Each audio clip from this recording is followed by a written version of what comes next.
Yuvan sir. Yuvan sir வந்து எனக்கு வந்து நான் சத்ரியன் அப்படின்னு ஒரு படம் பண்ணியிருந்தேன் விக்ரம் பிரபு சார் கூட. ஆஹ் அந்த படத்தோட அதில் வந்து எனக்கு ஒரு சாங் இருந்தது, அப்புறம் எடிட்டில் போயிடுச்சு. டெஃபினட்டாக ஃபஸ்ட்டு படம், ஆனால் பாட்டெல்லாம் இல்லை அப்படின்னா எந்த அளவுக்கு ஒரு வலி இருக்குமோ அதெல்லாமே அந்த டைமில் இருந்தது.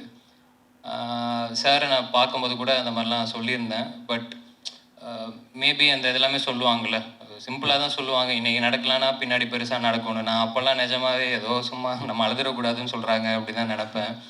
நிஜமாவே அதெல்லாம் உண்மைதான் போல். அன்னைக்கு அது நடக்காதது எந்த அளவுக்கு கஷ்டமாக இருந்துச்சோ, அதை விட இன்னைக்கு இசை யுவன் சங்கர் ராஜா அந்த பேர்லேயே முடிஞ்சிருச்சு, நம்ம ஆசை நிறைவேறிடுச்சு. அதுக்கேற்ற மாதிரி சார் வந்து ரொம்ப எக்ஸ்ட்ரானரியாக ஒரு ஒர்க் ஒன்று பண்ணி கொடுத்துருக்காரு. நிச்சயமாக அதை ட்ரெய்லர்லேயே எல்லாருமே பார்த்துருப்பீங்க. படம் பார்க்கும்போதும் நிச்சயமாக எல்லாருக்குமே அந்த ஃபீலிங் இருக்கும் அப்படின்னு நினைக்கிறேன்.